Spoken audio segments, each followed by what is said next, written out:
menerangkan tentang apa yang dilakukan oleh bahasa pemrograman. Setelah dokumentasi selesai, baru dikatakan semua sudah selesai. Ya, itu tahapan-tahapannya. Sampai di sini ada pertanyaan? Silakan.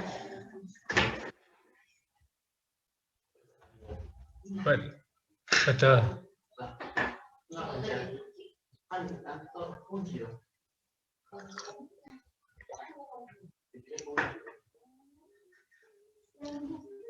Oke, terima kasih pertanyaannya.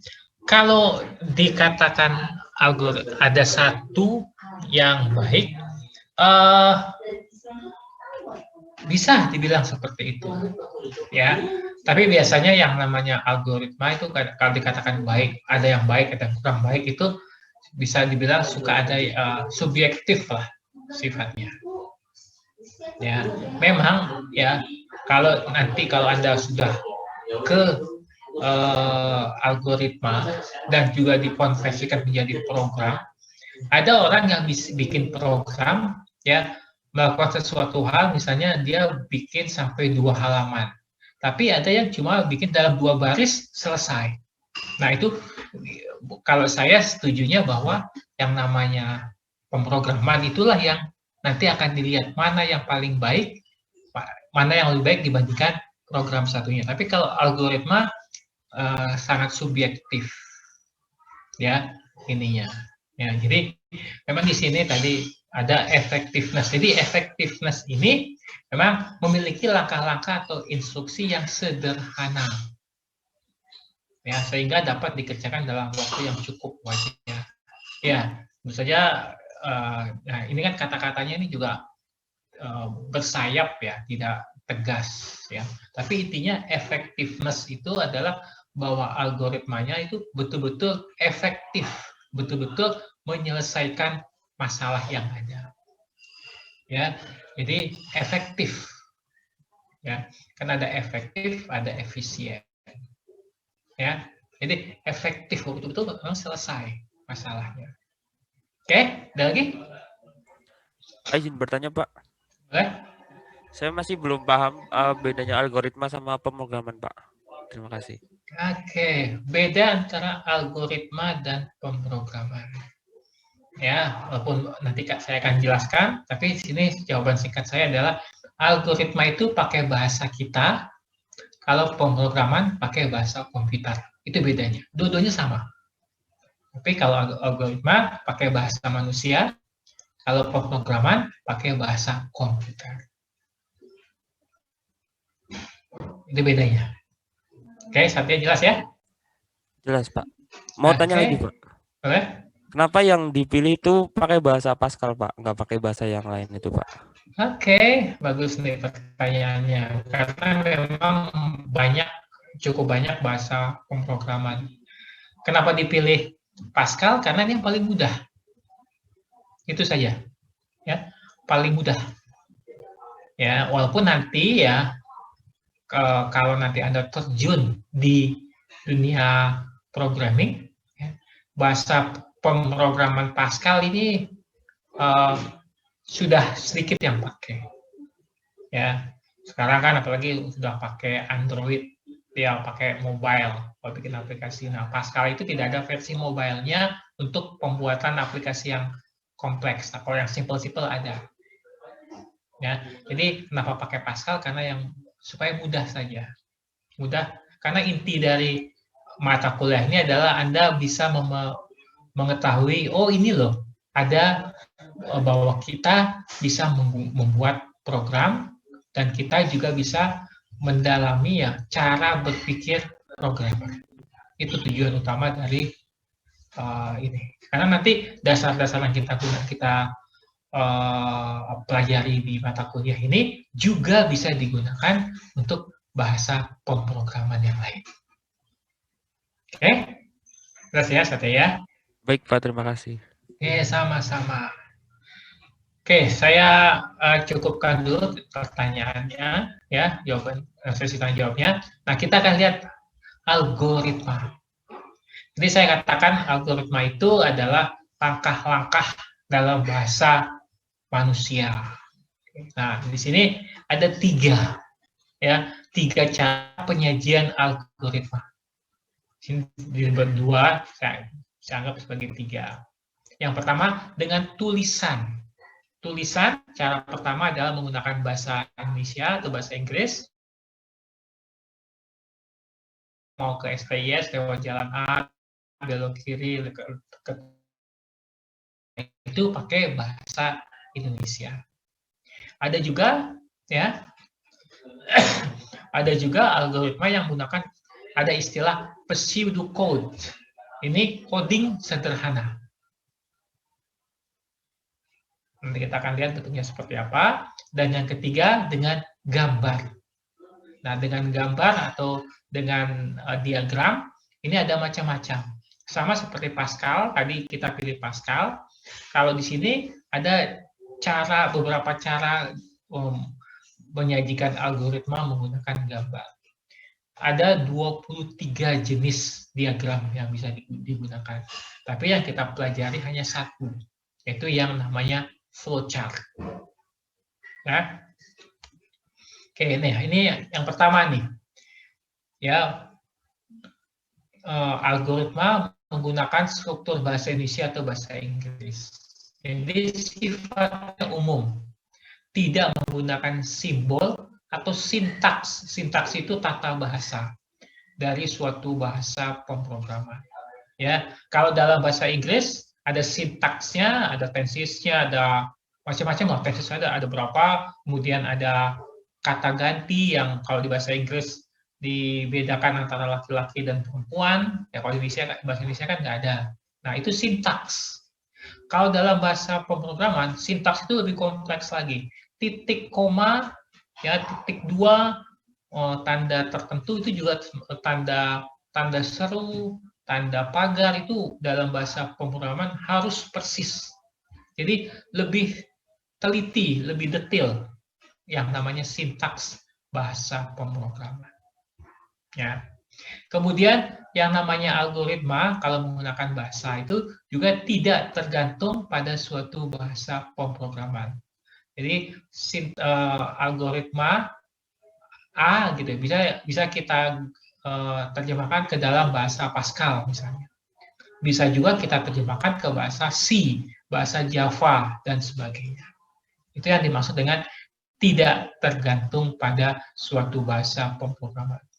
Dan notasinya di sini dikatakan dapat digunakan untuk seluruh bahasa manapun. Jadi karena pakai bahasa manusia, maka semua manusia itu harus bisa mengerti karena menggunakan notasinya. Biasanya notasinya dalam bentuk huruf-huruf saja. Nah, ini contoh nih, contoh algoritma menghitung rata-rata 3 buah data. Ya, sebelum kita baca yang di bawahnya, kalau menghitung 3 buah data, rata-ratanya Anda pasti tahu ya, kita jumlahkan, kemudian kita bagi 3. Itu secara singkatnya. Nah, kalau diterjemahkan ke dalam algoritma, maka ada 4 langkah. Pertama, masukkan nilai bilangan A, B, dan C. A, B, dan C ini variabel yang kita akan gunakan. Karena ada 3, maka ada 3 bilangan A, B, dan C. Yang dimaksud dengan masukkan nilai bilangan adalah nilai angka-angkanya kita salin ke dalam variabel. Kemudian, langkah kedua, bilangan yang sudah kita masukkan ke variabel A, B, C, kita jumlahkan dan disimpan dalam variabel yang namanya jumlah. Oke. Kemudian di sini, karena kita ingin menghitung rata-ratanya, setelah kita jumlah, maka kita bagi dengan 3. 3, karena ada 3 buah data. Dan hasilnya kita simpan dalam variabel yang lain, dan kemudian kita tulis hasilnya. Bisa di print, bisa di layar misalnya. Itu algoritmanya. Paham ya? Algoritma menghitung rata-rata 3 buah data. Nah, itu cara yang pertama. Ya. Yang cara kedua dengan menggunakan pseudocode, yaitu menggunakan kode yang mirip dengan bahasa pemrograman, tapi tidak sedetil bahasa pemrograman. Seperti apa pseudocode? Nah, ini contohnya. Ini sama nih kasusnya. Kasus untuk tadi menghitung rata-rata 3 buah data.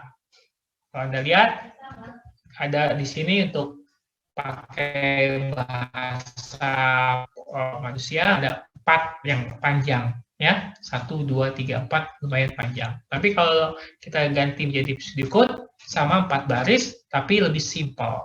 Nah, di sini tulisnya input A, input buka kurung A, B, C. Artinya kita menginput 3 bilangan. Langkah kedua, ada kalimat matematiknya. JML sama dengan A plus B plus C. Nah, kita menjumlahkan, di mana hasil dari penjumlahan A, B, dan C, kita masukkan ke dalam variabel JML. Langkah ketiga, kita buat variabel baru re-rata, yaitu jumlah JML tadi dibagi 3. Dan selanjutnya, kalau tadi di nomor yang di sini tulis hasil, nomor 4-nya, kalau di sini nulisnya output re-rata. Jadi rata-rata yang sudah kita hitung tadi, kita keluarkan, kita outputkan. Oke, jadi ini pakai pseudocode. Jadi dia seperti programming, tapi tidak seperti programming secara detail. Tetap kita bisa baca secara jelas. Ya. Nah, yang ketiga, kita menggunakan flowchart atau diagram alir.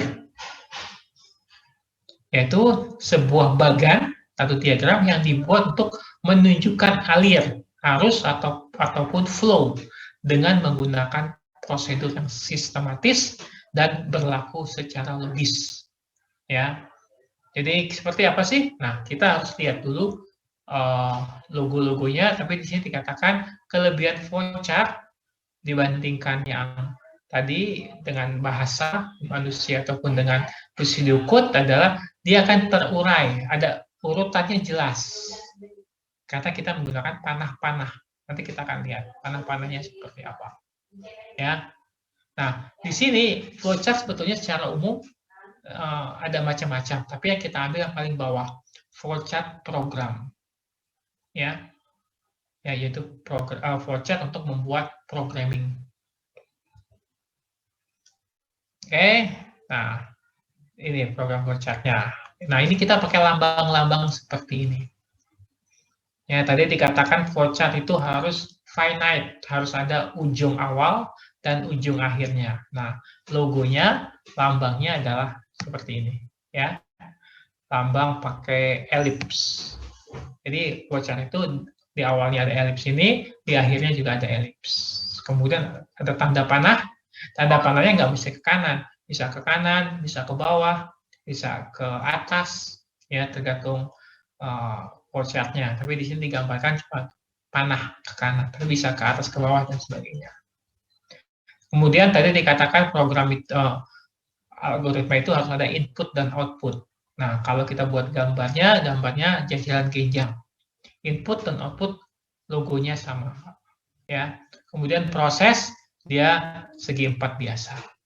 Ya.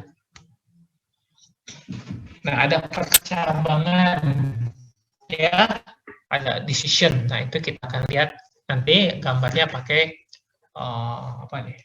layang-layang, ya. Kemudian ada pemberian nilai awal pakai segi 6, dan ada pemanggilan prosedur. Dia kotak, ya, karena pemanggilan berarti ada input dan outputnya. Jadi yang ini nih, ya, udah, ini inputnya, ini outputnya. Nah, itu. Kemudian ada lagi, nah ini ada konektor. Karena biasanya gambar itu bisa besar, kertas juga bisa terbatas, maka kita gunakan konektor. Ya, ada konektor kalau misalnya gambarnya, logonya, lambangnya terpisah-pisah, kita tidak bisa melewati garis yang lain karena bisa membingungkan, maka kita gunakan konektor. Nanti kita akan lihat ya lebih detailnya lagi. Jadi konektor yang dalam halaman yang sama pakai lingkaran, kalau yang halaman berbeda pakai ya segi 6 ini, segi 5 ini. Ya, kemudian kalau dihubungkan dengan dokumen, hard disk, nah ini logo-logonya ya. Kalau penyimpanan kita simpan dalam bentuk gambar tabung seperti ini. Tapi kalau kita akan print, bisa kita bentuk gunakan logo-logo seperti ini.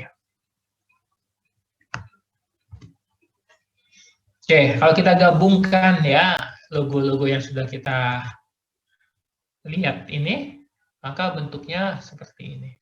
Sequence proses. Jadi ada proses 1, P1.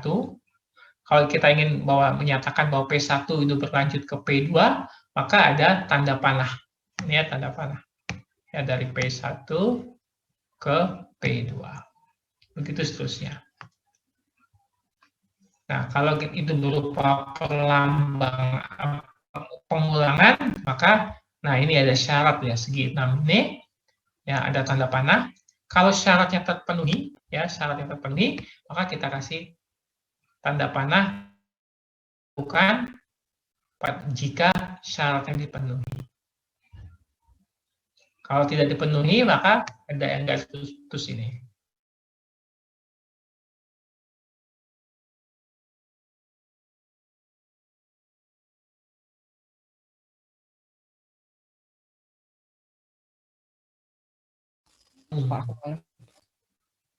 Ya, oke. Kalau sebelum saya masuk ya ke flowchartnya, kira-kira ada yang bisa tebak flowchartnya ini ngapain?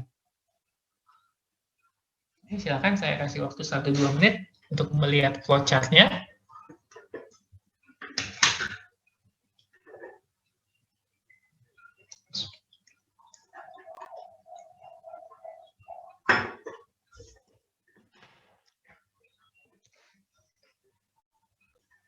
Dan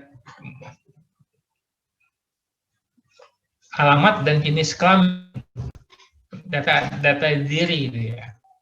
Ada yang lain? Kira-kira apa nih?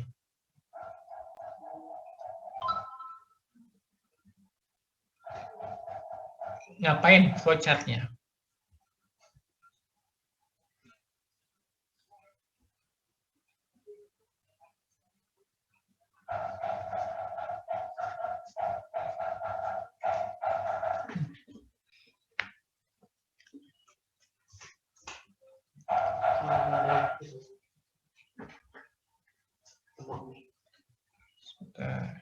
Ada yang jawab lagi? Belum tepat itu bahwa penuliskan data diri. Oke, nah boleh itu lebih ini lagi lebih apa? Lebih pas lagi. Ada lagi jawaban yang lain?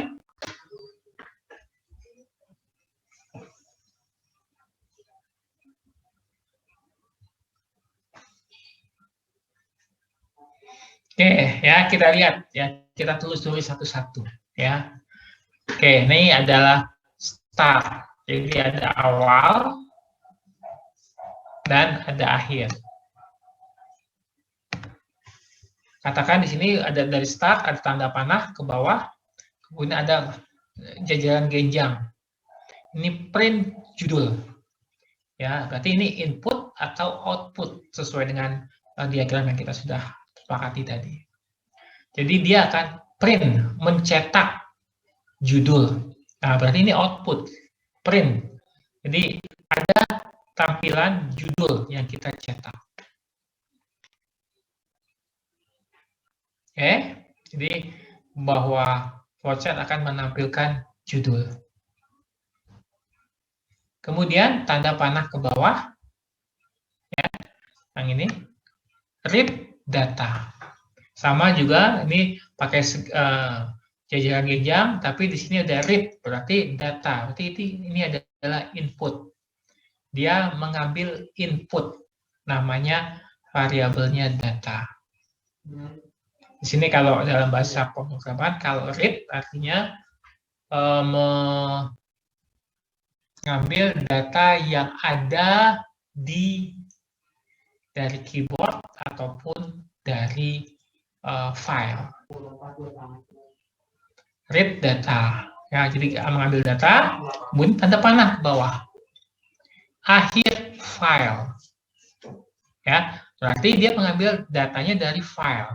Kemudian kita lihat ini tanda layang-layang ini adalah tanda percabangan. Ya, kayak ini percabangan. Maaf, ya ini. Oke. Percabangan yang artinya kalau salah satu terpenuhi, maka dia masuk ke proses berikutnya. Kalau tidak terpenuhi, maka ke cabang yang satunya. Di sini pertanyaannya, apakah ini merupakan akhir file? Jadi dia membaca file, dicek apakah ini datanya sudah tidak ada atau akhir file. Tidak ada, maka prosesnya selesai. Kalau masih ada, berarti dia harus membaca. Apa? Ternyata di sini dalam bentuk layang-layang juga, ini dalam bentuk percabangan. Apakah kodenya P? Ini kode sama dengan P itu pertanyaan. Apakah kodenya P? Kalau iya, berarti cetak nama, alamat, dan kata perempuan. Kalau ternyata kodenya bukan P, maka dia baca data berikutnya. Jadi ini sebetulnya file. Flowchart-nya adalah membaca file. Ya, kemudian kalau di dalam file tadi dalam satu baris ada kode, ada variabel yang namanya kode, kebetulan isinya P, maka yang ditampilkan adalah nama, alamat yang ada di data tadi. Dan menampilkan kata perempuan. Ya, cek lagi di data berikutnya, di baris berikutnya. Kalau kodenya P, cetak nama dan alamat yang di baris itu. Kalau tidak, bukan P, maka jangan dibaca, jangan ditampilkan. Begitu seterusnya. Jadi program ini adalah akan membaca file yang berisi data-data di mana kalau di datanya ada huruf P sebagai kode, maka dia tampilkan data, nama, dan alamat serta kata perempuan. Itu apa yang dilakukan di flowchart ini. Jelas? Atau ada yang ingin ditanyakan tentang flowchart ini? Jelas semua?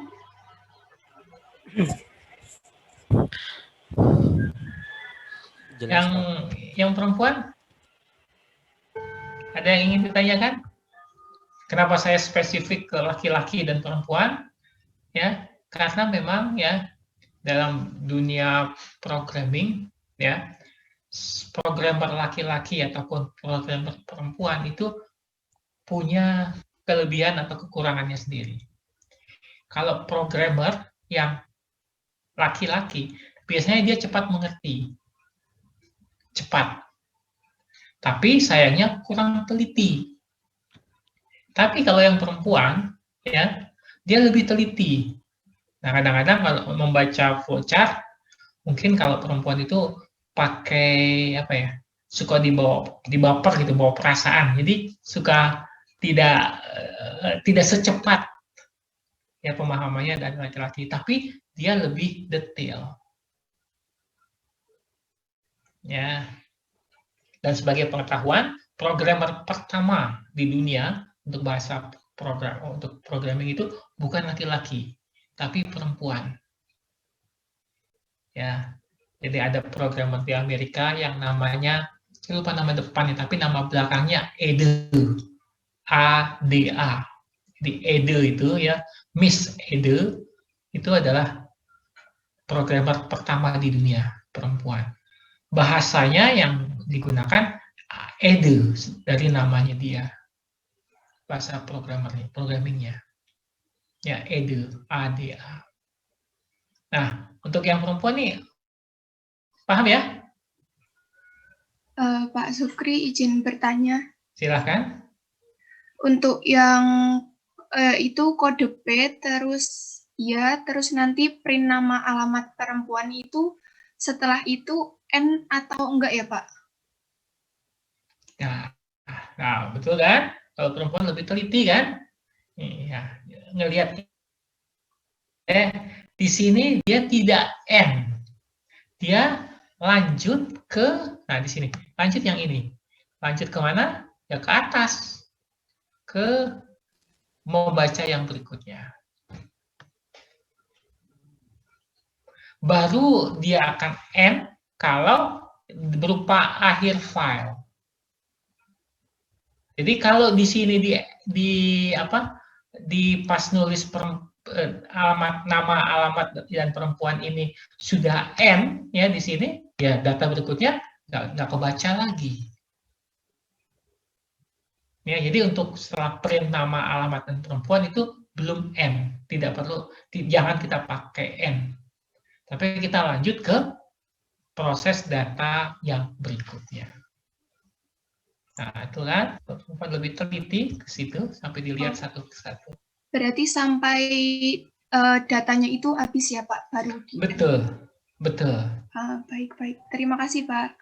Oke, sama-sama. Oke, yang lainnya? Oke, kalau tidak ada, berarti udah ngerti semua ya. Kita lanjut. Nah, ini contoh yang berikutnya nih. Bagaimana menentukan bilangan ganjil dan genap. Sebelum kita lihat flowchart-nya, ya jelas ya batasan masalahnya. Menentukan bilangan ganjil dan genap. Kalau definisi ganjil atau genap apa? Kalau ganjil bilangannya apa kalau ganjil? Apabila Jadi kalau ganjil dua, tidak menjadi bilangan. Oke, jadi kalau dibagi dua ada sisa. Itu ganjil. Kalau genap sisanya tidak ada. Nah, dari definisi itu kita buat kita masukkan sebagai flowchart. Ya, di sini masuk jadi mulai atau start ya, ini masukkan bilangan bulat. Bilangan bulat itu bilangan yang nggak ada pecahannya ya. Karena kalau ada pecahannya bukan ganjil bukan genap juga. Ya. Kemudian masukkan misalnya bilangnya 11. Maka kita masuk ke proses bilangan tadi kita bagi dua dengan operasi sisa bagi. Ya, kalau sisa bagi itu ada dengan kata mod ya, mod atau mod sisa bagi itu. Jadi sisa bagi mod itu ya dibagi ada sisanya. Kalau sisanya 0, sisa baginya 0 sama dengan 0, ya berarti itu adalah genap. Tapi kalau di sisa baginya 2 tadi ada sisanya, bukan 0 sisanya, maka ganjil. Ya, setelah kita bisa ini, maka prosesnya selesai. Paham? Ya, flowchart-nya? Jadi kalau 11 pasti ganjil, karena ada sisanya. Bagi 2. Kalau 222, pasti genap, karena pas dibagi 2 tidak ada sisa. Paham? Kalau 0 bilangan bulat bukan? Iya, Pak. Oke. Nah, sekarang pertanyaannya, 0 itu ganjil atau genap? Ada yang tahu? 0 itu ganjil atau genap? Genap, Pak. Genap. Kalau dari aplikasi atau flowchart ini, maaf ya, flowchart ini memang betul dikatakan genap. Karena pas dibagi dengan 2, tidak ada sisa. Tapi dibagi 3, ada sisanya nggak? Nggak ada juga. Karena sebetulnya 0 itu bukan ganjil, bukan genap. Kita bisa lihat ganjil atau genap itu kalau ada bilangan itu ada nilainya. 0 itu kan nggak ada nilainya, nggak ada isinya. Sehingga kita tidak bisa bagi. Berapapun bilang dibagi 0 dibagi berapapun pasti nggak ada sisa. Karena memang nggak ada. Kalau saya nggak punya duit, ya dibagi ke 10 orang, nggak ada sisanya memang. Ya nggak ada uangnya. Gitu, ya. Jadi 0 itu bukan ganjil, bukan genap. Tapi kalau menurut flowchart ini, ya dikatakan genap karena tidak ada sisanya. Oke? Kadang-kadang sebuah flowchart itu tidak sempurna. Ini contoh flowchart yang tidak sempurna. Kata ada, jadi bukan bilangan bulat harusnya nih. Bilangan asli kali ya. Asli itu kan dimulai dari 1. Oke. Ya. Nah, selanjutnya kalau tadi masih sederhana algoritmanya, sekarang algoritma yang lebih kompleks lagi. Ada 3 tipe struktur dasarnya. Sequence, yang runtunan, yang ideal, atau yang pemilihan. Ya, mau pilih A, B, C. Tadi juga ada pemilihan, tapi sederhana sekali. Atau yang pengulangan. Ya. Nah, kita akan lihat yang runtunan dulu.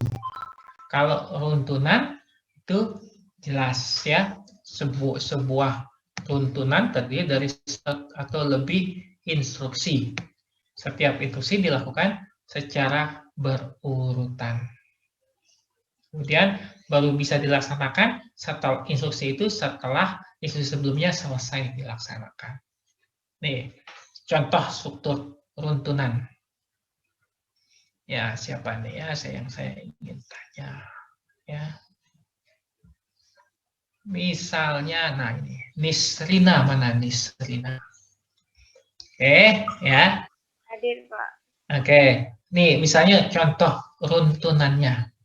Ya, saya ambil contoh yang yang gampang lah, yang populer saja. Misalnya, ini misalnya saja ya, contoh yang sama juga saya ungkapkan di kelas tadi pagi. Nih, misalnya ada laki-laki menyatakan cintanya kepada Nisrina. Ini misal. Ya. Kemudian katakan ganteng. Dan misalnya jawaban Nisrinanya, oke, saya mau. Berarti itu runtunan dari proposal ke misalnya apa? Kalau dipropos mau langsung mau nikah atau pacaran dulu? Pacaran dulu deh, Pak. Nah, gitu ya. Oke, pacaran dulu, baru kemudian nikah. Nah, itu runtunan pacaran dulu, baru nikah. Ya, jadi runtunan itu kalau jalannya mulus, lurus saja. Nah, kalau jalannya yang tadi, sekarang nah ini runtunan kayak seperti ini ya. Dari P1 ke P2, dari pacaran kemudian ke nikah. Jelas itu ada panahnya. Nah, sekarang kalau pemilihan. Nah, ini jika salah satu kondisi terpenuhi, maka langsung akan ada aksi yang akan dilaksanakan. Ya, kondisi adalah persyaratan yang dapat dinilai benar atau salah, sehingga akan memunculkan aksi yang berbeda dengan kondisi yang berbeda pula. Oke, sekarang Fajar Surya. Nah, sekarang ya. Oke. Kalau tadi contohnya perempuan, sekarang yang laki-laki. Misalnya, ya Fajar naksir X, ya, kemudian menyatakan cintanya ke X. Ada 2 kemungkinan ya, diterima atau tidak. Betul, Fajar? Iya, Pak. Nah, kalau misalnya diterima, langsung kalau Fajar, mungkin Fajar daripada pacaran langsung nikah aja. Tapi karena ada kemungkinan tidak diterima, nah ada satu lagi. Kenapa? Ngapain? Kalau tidak diterima, kira-kira Fajar mau ngapain? Cari lagi, Pak. Oke, cari lagi. Bagus lah daripada bunuh diri gitu ya. Ya cari lagi. Nah, Bunuh diri. itu ya.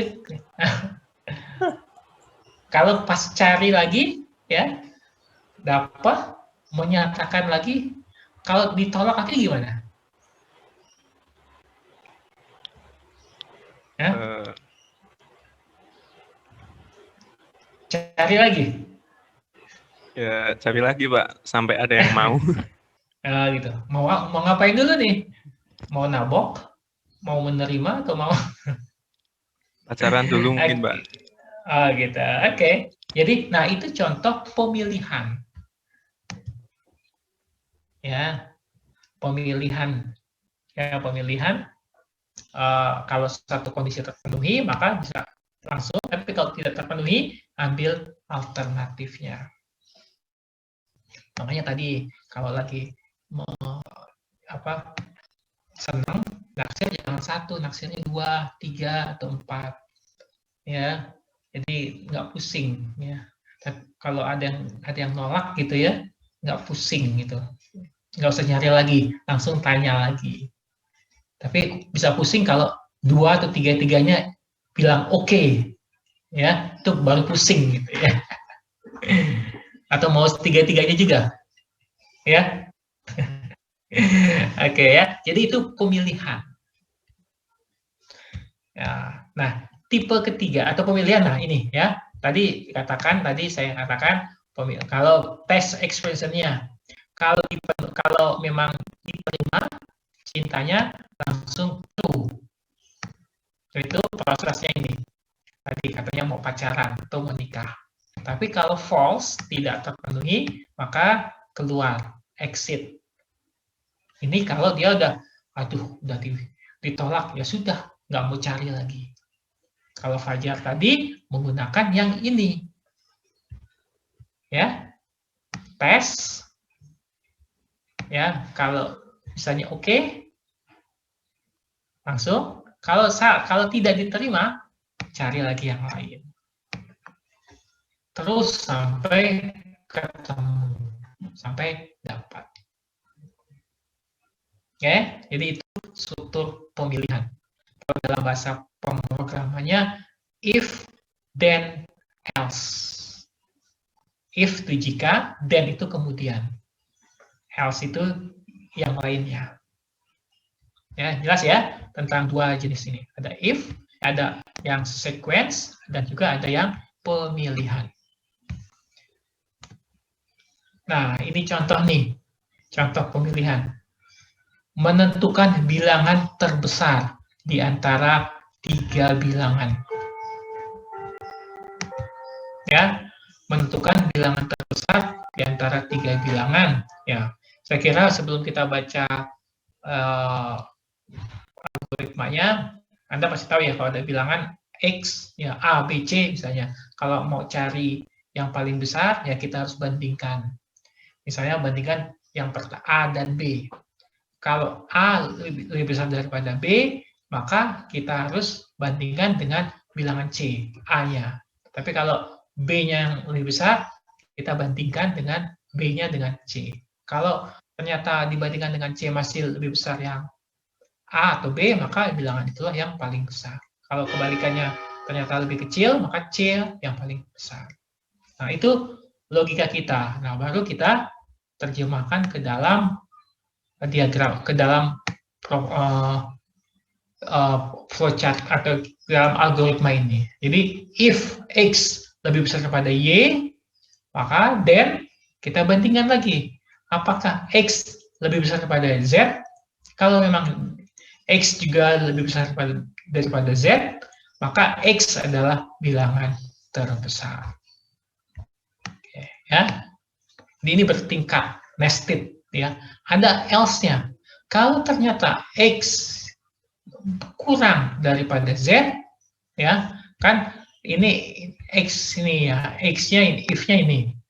else-nya, lawannya otomatis kalau ternyata hasilnya Z-nya yang lebih besar daripada X, berarti Z adalah bilangan terbesar. Nah, ini ada else-nya lagi. Else dari yang tadi, dari sini ternyata ini tidak terpenuhi. Nah, ini. If X lebih besar daripada Y, ternyata ini tidak terpenuhi, maka kita tanya yang berikutnya. If X Y lebih besar daripada Z. Jadi kalau tadi pakai Y, pakai X ke Y, sekarang Y ke Z kita bandingkan. Nah, kemudian ini mekanisme ini, ya, yang kedua ini, ya, ini sudah sama dengan yang di atas. Tapi kalau ini X, dia ini Y, intinya sama. Nah, jadi ini contoh bagaimana kita menggunakan pemilihan untuk menentukan bilangan terbesar dari 3 bilangan yang ada. Paham ini? Ada pertanyaan?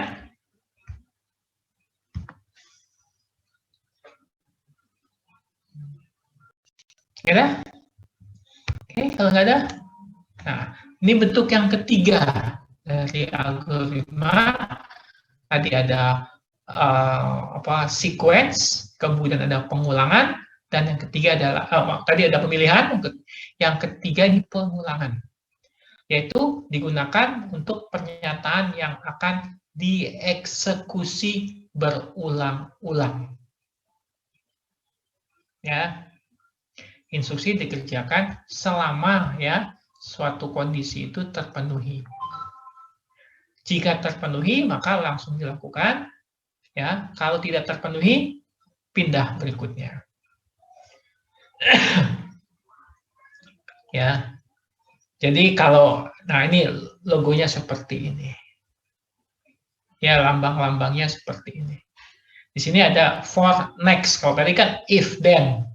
Kalau struktur pemilihan, bentuk pertamanya menggunakan for next. Di sini ada for i sama dengan 1 to 4.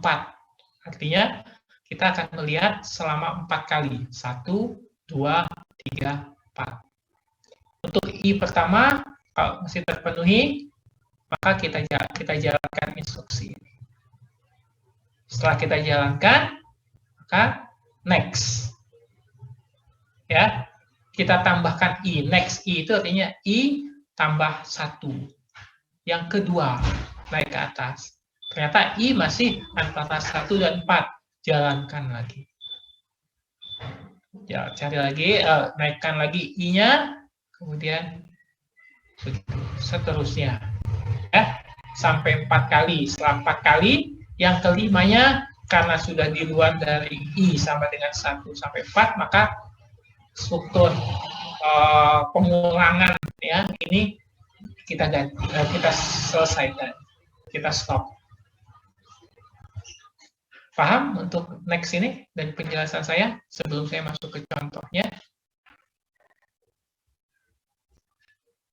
Jadi ada 4 tahapan. Ya, kalau di sini contohnya kebetulan sampai 4. Artinya tahapan yang sudah kita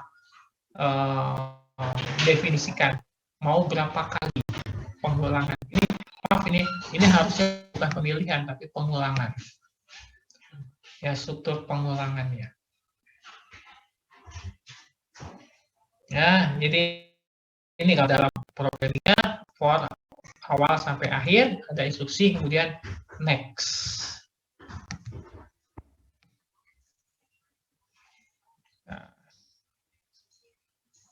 Kemudian, nah kalau ini kita sudah definisikan struktur pengulangannya mau berapa kali. Ada juga struktur pengulangannya kalau kita menggunakan kondisi tertentu. Selama kondisinya terpenuhi, maka kita lakukan. Kalau tidak kondisi terpenuhi, maka kita stop. Jadi kalau contoh yang di sini ya, misalnya tadi Fajar mau propose gitu ya. Untuk mencoba saya mau 4 kali dulu. yang pertama, misalnya ditolak, cari lagi yang kedua. Ditolak, cari lagi yang ketiga. Ditolak, cari lagi keempat. Keempat pun ternyata misalnya ini ditolak juga. Stop, selesai. Udahlah, nanti dulu lah. Nggak usah mikirin itu. Kalau yang ini, terus-terusan sampai diterima. Kalau ternyata pas kedua sudah diterima, ya sudah selesai, tidak nyari lagi. Kalau yang ini, udah sampai 4, begitu yang kedua diterima ternyata, cari lagi dia, cewek lagi yang mungkin lebih sesuai. Gitu. Ya, jadi ini for next itu 1 sampai 4 ada angkanya. Kalau while, do, ini ada kondisi tertentu. Paham bedanya antara for next dengan while do? Paham ya? Ini pengulangannya yang for next itu fix. Kalau yang while do itu pengulangannya sesuai dengan kondisi. Nah, ada juga sesuai dengan kondisi, ya, bukan pakai while do, tapi pakai repeat until. Apa bedanya? Nah,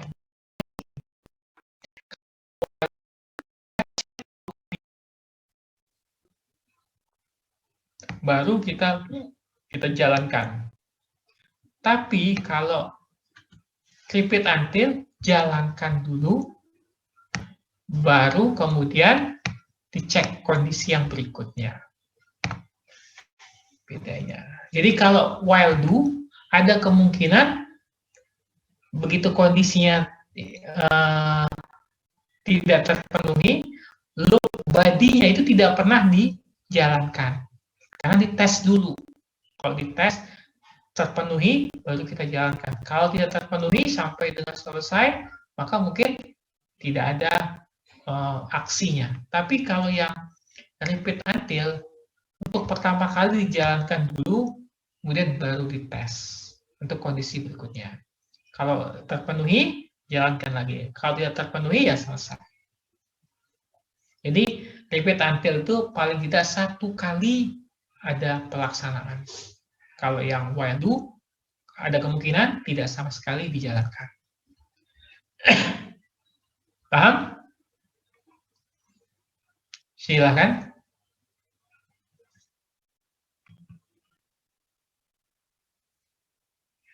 Sebetulnya hampir sama, tapi nanti pada waktu kondisinya itu akan kebalikan. Nanti kita lihat bedanya. Tapi intinya sebetulnya sama. Nanti untuk menyatakan kondisi itu kebalikannya. Nanti kita lihat di sini. Nah, ini contohnya nih. Ini 2 contoh, yang satu menggunakan while do, yang satu lagi pakai repeat until. Kita pakai ini repeat until, ini while do. Nah, di sini dikatakan ada algoritma cetak angka. Dia akan mencetak angka 1, 2, 3, sampai 8. Nah, kita lihat deklarasi. Nah, K sama dengan integer. Nah, ini kalau udah bikin program, udah pakai deklarasi. Jadi, kita definisikan ada variabel K berupa bilangan integer. Bilangan integer itu, nanti kita akan lihat ya, di pertemuan selanjutnya, dia bilangan bulat. Kemudian kita inisialisasi. Jadi, K, tanda panah ke kiri 1. Artinya, kita masukkan angka 1 ke dalam variabel K. Nah, kita tes. While K kurang sama dengan 8. Apakah K kurang sama dengan 8? Karena isinya 1, berarti ya. Maka kita lakukan write K. K-nya kita kita tuliskan. Selanjutnya, nah ini kalau di komputer boleh nih, K sama dengan K plus 1. Kalau di kalkulus pasti ya, Anda kalkulusnya siapa kemarin? Bu Nelly ya. Bu Nelly pasti nyalahin ini. K sama dengan K plus 1 itu salah di kalkulus, tapi di programming benar. Jadi K ditambah 1. Sekarang K jadi 2. Karena kita menggunakan while do, maka setelah kita lihat ini, kita naik ke atas, ke sini. Ya, ke while do yang berikutnya ini. Apakah K kurang sama dengan 8? Ya, karena K-nya 2 isinya. Maka perintah berikutnya adalah tuliskan angka 2 di sini. Ya. Selanjutnya kita naikkan jadi 3. Naik ke atas lagi ke while.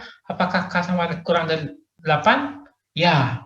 Tuliskan angka 3. Seterusnya sampai dengan K di sini K 8 tambah 1 9. Begitu K-nya 9, pas ke atas, apakah 9 kurang sama dengan 8? Tidak. Tidak. Berarti kita tidak lakukan write K-nya. Jadi kita pindah ke end while, selesai. Jadi dia akan menuliskan angka 1, 2, 3, 4, 5, 6, 7, 8. Nah, kalau kita lihat yang sisi kanan, yang algoritma yang menggunakan repeat until, nah ini bedanya di sini write K, ya, tulis K, K-nya 1, tulis angka 1.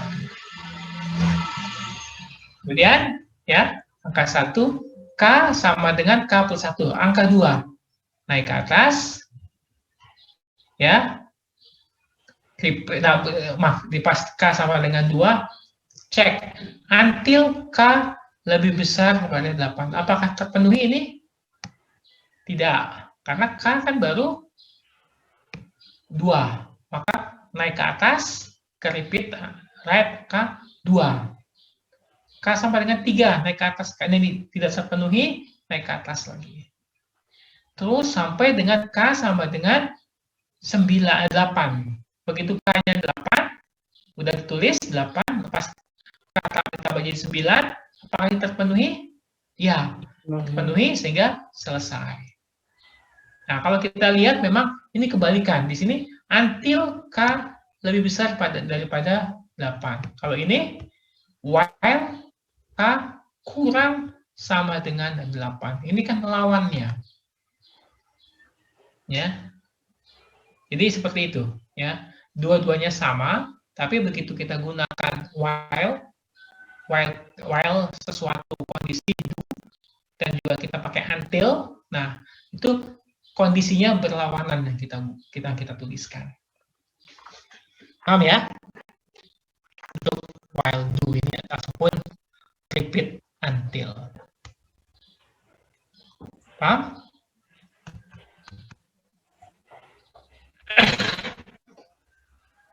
Ada pertanyaan sampai di sini? Wah, udah 11 lagi ya. Boleh, yang mana? Oke, gimana?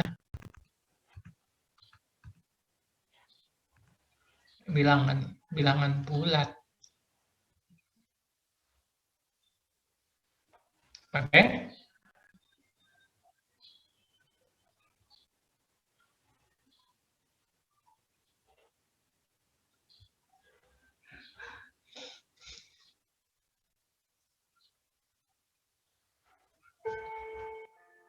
Oh, kalau ini kan kebetulan contoh di sini belum kepada programmingnya, sehingga dia tidak ada preparation-nya. Dua-duanya betul. Kalau mau pakai preparation boleh, ada deklarasinya. Tapi kebetulan yang di sini tidak kepada programmingnya, sehingga hanya dibuat flowchart-nya aja saja. Dua-duanya benar. Cuma kalau oke. Ada lagi yang lain?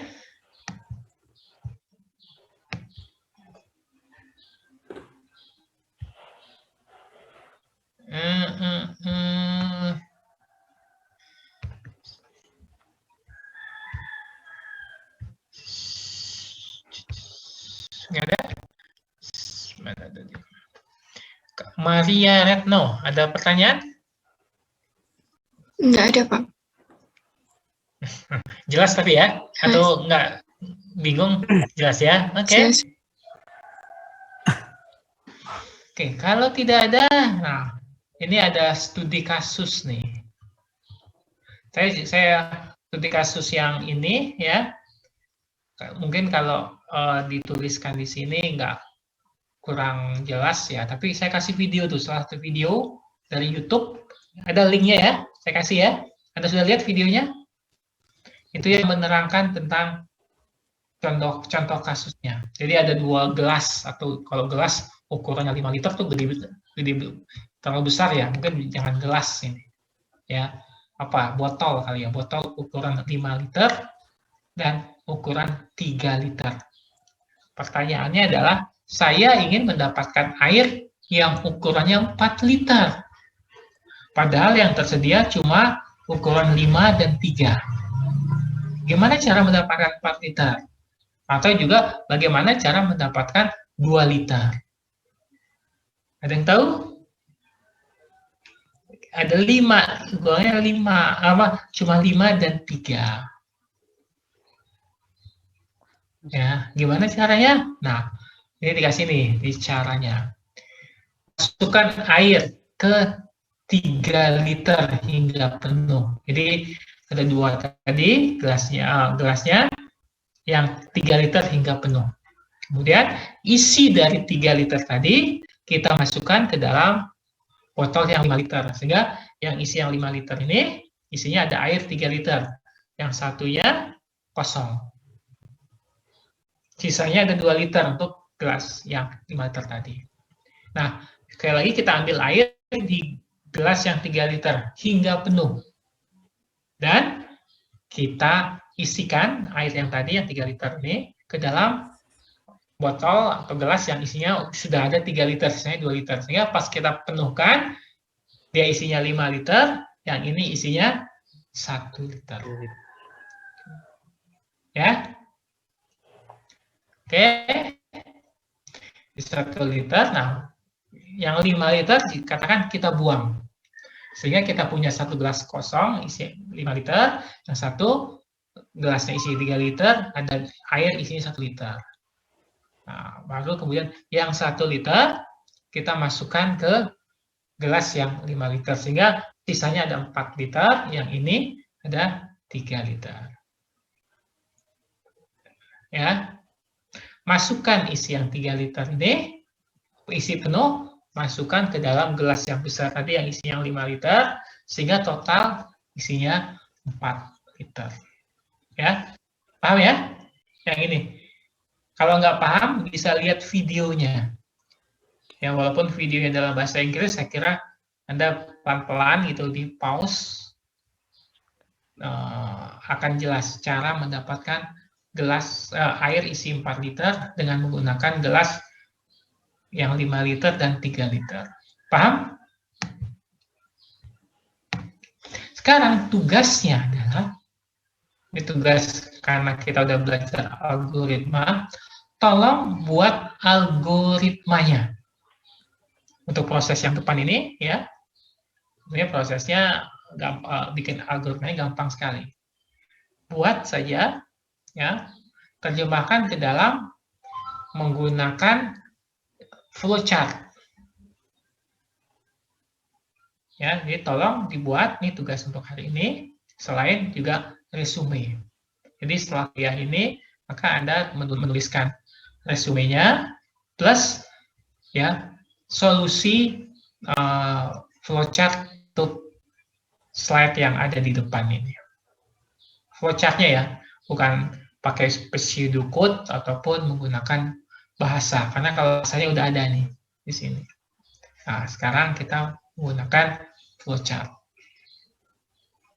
Ya, tuliskan atau gambarkan, dan kemudian nanti Anda scan atau Anda foto dan dikirimkan di Google Classroom. Paham? Oke?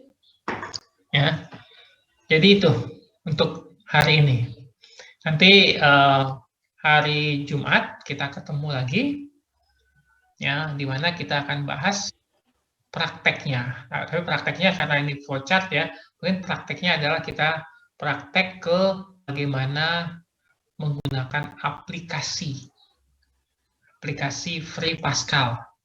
Jadi nanti kita akan install, download dan sebagainya. Memang di mata kuliah ini wajib ya menggunakan komputer atau laptop ya, tapi sekarang kan Anda sudah bisa semuanya kan pakai laptop. Kalau kelas offline ya kalau pengalaman saya tahun-tahun sebelumnya ada mahasiswa yang mungkin belum ada laptopnya Ya, biasanya solusinya ya nggak usah beli laptop dulu lah, ya. Bisa menggunakan komputer yang ada di lab. Kita punya lab lebih dari 100 komputer. Jadi kalau memang tersedia, nggak ada kelas, mahasiswa pakai gratis. Jadi bisa menggunakan aplikasi di komputer tadi. Ya, sekarang karena menggunakan laptop masing-masing, nanti kita install dulu. Nanti akan diajarkan ya hari Jumat ini di praktikumnya bagaimana menginstall. Nanti ada contoh kecil bagaimana menggunakannya. Oke, saya kira sampai di sini ya pembahasan kita, sehingga nanti Anda bisa selesaikan tugasnya, resumenya sampai maksimum kalau di Jakarta waktu Indonesia Barat itu sampai jam 4, jadi sekitar hampir 1 jam lebih ya Anda selesaikan itu. Oke? Boleh?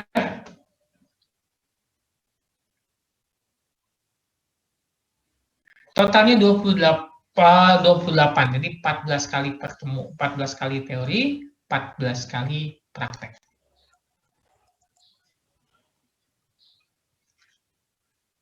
Itu nanti UTS-nya 1. Jadi UTS-nya UTS Outpro dan UAS Outpro. Tidak ada UTS praktek ataupun UAS praktek. Jadi sama. Oke, sama-sama. Ada lagi sebelum saya tutup? Oke, kalau tidak ada, ya silakan mengerjakan resumenya, kemudian tugasnya juga diselesaikan. Ya, terima kasih semuanya. Ya, saya cukupkan sampai di sini. Ya, atau ada yang ingin ditanyakan? Nggak ada. Oke, makasih semuanya. Assalamualaikum warahmatullahi wabarakatuh. Waalaikumsalam. Terima kasih. Ya, sama-sama.